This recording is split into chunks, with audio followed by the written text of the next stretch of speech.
கடவுள் அருள் டிவி நேயர்களுக்கு அடியேன் உங்கள் சிவயோகி சிவசக்திமான் சுவாமிகள் வணக்கத்தை தெரிவித்துக் கொள்கிறேன். அன்பு நேயர்களே, இந்த பதிவில் நான் ஆவணி மாத பலன்கள் தான் சொல்லுவேன். அதுக்கு முன்னாடி பொது பலன்கள் சொல்வது வழக்கம். அந்த வகையில் பார்க்கும் பொழுது, கிரகங்களை வைத்து பார்க்கும் பொழுது, சனி வக்ரம் பெற்றிருக்கிறார். இந்த ஆவணி மாத கிரக நிலைகளிலே வக்ரம் பெற்று சுக்கிரனை நேரடியாக 7ஆம் பார்வையை பார்க்கிறார். இதை வைத்து பார்க்கும் பொழுது பெண்களுக்கு நிறைய பாதிப்புகள் ஏற்பட வாய்ப்பு இருக்கிறது. அவர்கள் வழக்கு பிரச்சனை இப்படிகளை சந்திக்கக்கூடிய அமைப்புகள் உள்ளது.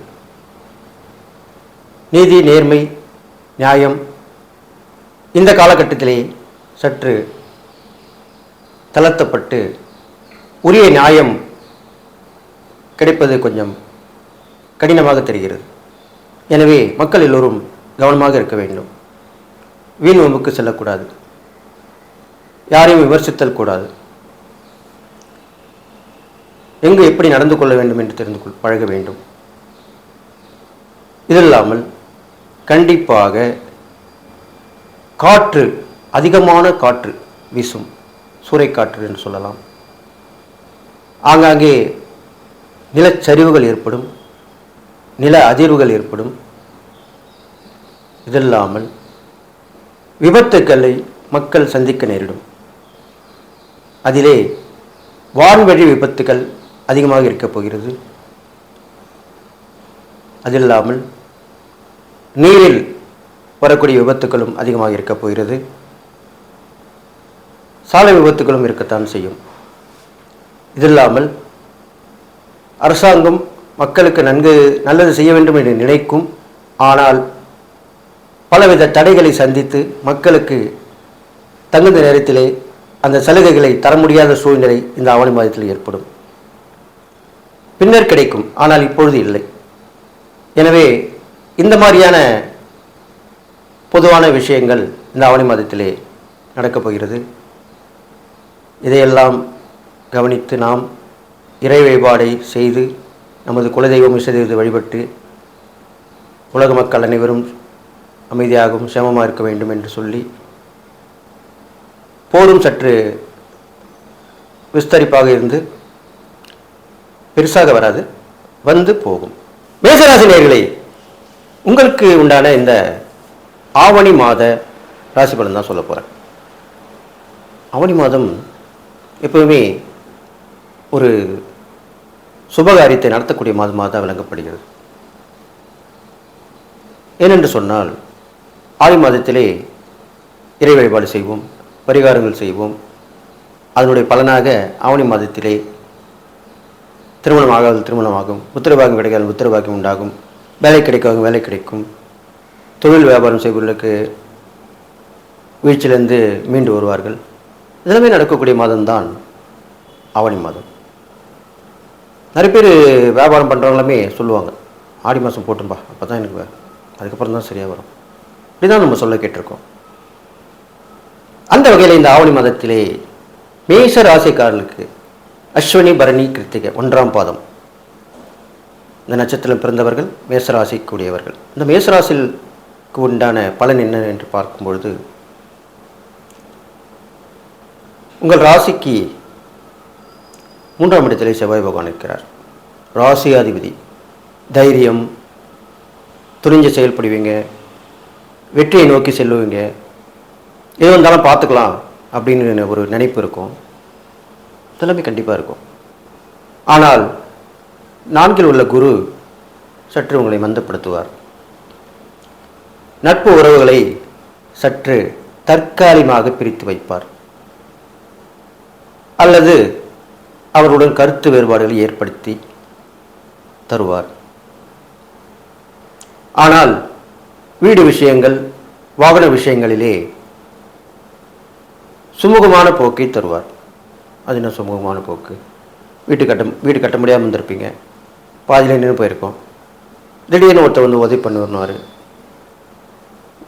பண்ணிக்கலாம், செஞ்சுக்கலாம், சரி ஆரம்பிச்சிருவீங்க. அதே மாதிரி வண்டி பழைய வண்டியாக இருக்கும், அதை போட்டு புது வண்டி வாங்குவீங்க. அதுக்கும்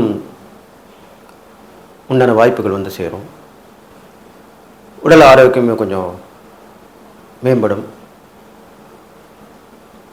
இது இல்லாமல் படிப்பிலும் கொஞ்சம் கவனம் செலுத்துவீர்கள். இதுவரை இருந்த மந்த நிலை மாறி படிக்க வேண்டிய என்ற எண்ணம் உருவாகும். இதெல்லாம் நடக்கும். ஆனால் 5ஆம் இடத்திலே சூரியன், புதன், கேது இருக்கிறாங்க. சூரியன் இருப்பது 5க்குரிய 5 இருப்பது நல்லது. ஆனால் கேதுவுடன் இருப்பது சரியல்ல. புதன் இருப்பதும் நல்லதுதான்.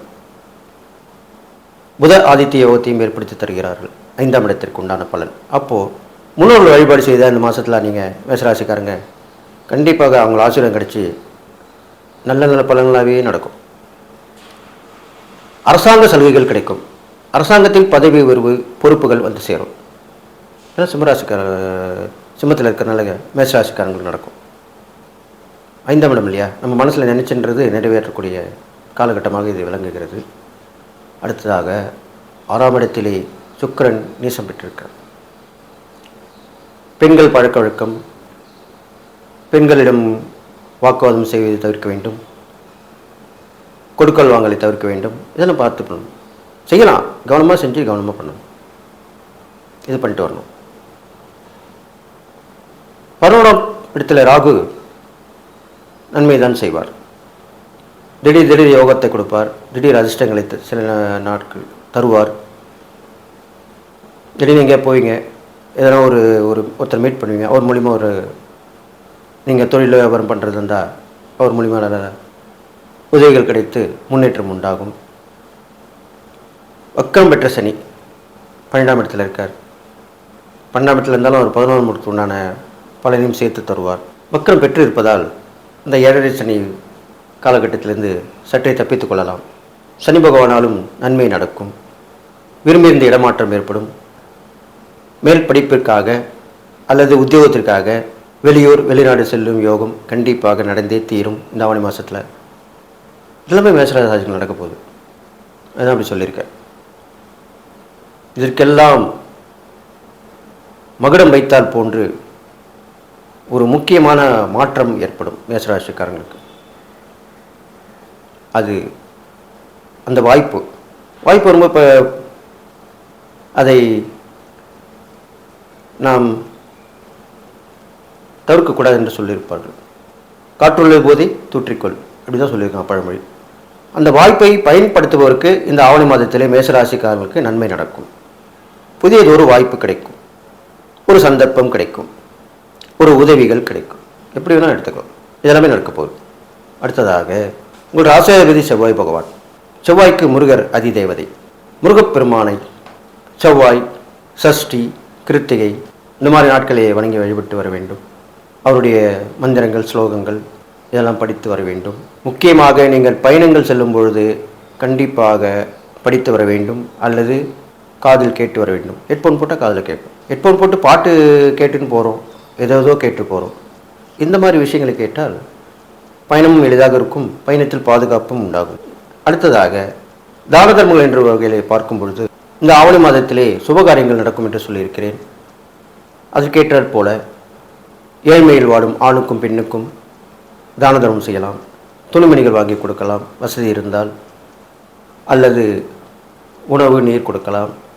விபத்துக்களிலே மாட்டிக்கொண்ட ஏழை எளியவர்களுக்கு உதவி செய்யலாம். இரத்த தானம் செய்யலாம்.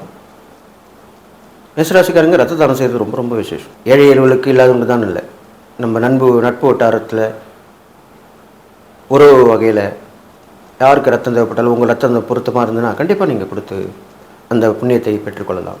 இதெல்லாம் செஞ்சுட்டு வந்தீங்கனாலே இந்த ஆவணி மாத பலன் உங்களுக்கு ரொம்ப அமோகமாக இருக்கும்.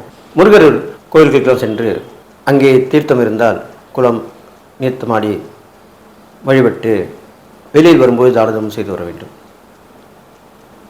சாதாரணமாக போகும்போதே கொடுத்துட்டு போயிடலாம். பரிகாரம் என்று பார்க்கும் பொழுது தரிசனம் செய்துவிட்டு வரும்போது தான் அந்த பரிகாரத்தை செய்ய வேண்டும். நவ கிரகத்தில் இருக்கக்கூடிய செவ்வாய் பகவானுக்கு செவ்வாய்க்கிழமை தோறும் மாலை வேளையிலே வசதி இருந்தால் அபிஷேக ஆராதனை செய்யலாம். சிகப்பு வஸ்திரம் சாத்தலாம். முடியாமற் போனால் ஒரு அர்ச்சனை செய்தலாம். அதுவும் முடியாமல் போனால் முழு துவரை வாங்கி 9 தீபங்கள் போட்டுவிட்டு வரலாம். அதுவும் முடியவில்லை எனில் ஒரு கற்பூரம் ஏற்றி அந்த செவ்வாய் பகவானை வழிபட்டு வரலாம். இவ்வாறு செய்வதால் உங்களுக்கு வர இருக்கும் ஆபத்துகள் விலகி, விபத்துகள் நீங்கி, முன்னேற்றங்கள் உண்டாகி, தடைகள் விலகி, தாமதங்கள் விலகி, நற்காரியங்கள் நடந்தேறும். நல்லதுதான் நடக்கும். எப்பயுமே நம்ம நல்லதுதான் நடக்கும்னு நினைக்கணும் மனசில். அப்போ தான் நல்லதே நடக்கும். தீயது நடக்காமல் இருப்பதில்லை. எல்லோருக்குமே மனித வாழ்க்கையிலே நல்லதும் நடக்கும், தீயதும் நடக்கும். தீயது நடக்கும் பொழுது இறை வழிபாடை மேம்படுத்த வேண்டும், ஒரே சிந்தனையோடு இருக்க வேண்டும், தான தர்மங்களை அதிக அளவிலே செய்து வர வேண்டும். இதெல்லாம் செஞ்சுட்டு வரணும். அப்போ தான் அந்த பலன்கள் நம்மளுக்கு கைமேல் கிடைக்கும். அப்போ இந்த ஆவணி மாதத்தில் மேஷராசிக்காரங்களுக்கு இந்த மாதத்தில் வரும் கிருத்திகையிலே விரதம் இருந்து முருகரை வழிபட்டு வந்தால் உங்களுக்கு எல்லா காரியமும் நடந்தேறும். எல்லா சிறப்புகளும் உங்களை தேடி வரும். உங்கள் வாழ்க்கை வசப்படும். நல்லோர் நட்பு கிடைக்கும். நாளும் நல்லதே நடக்கும் என்று சொல்லி நீங்கள் எல்லா நலமும் பெற்று வாழ்வீர்கள் என்று வாழ்த்தி விடைபெறுகிறேன். நன்றி. கடவுள் அருள் டிவியை பார்த்தமைக்கு நன்றிகள். மேலும் இது போன்ற தகவல்களை தெரிந்து கொள்ள கடவுள் அருள் டிவியை சப்ஸ்கிரைப் செய்யுங்கள். மறக்காமல் பெல் ஐக்கானை கிளிக் செய்யுங்கள்.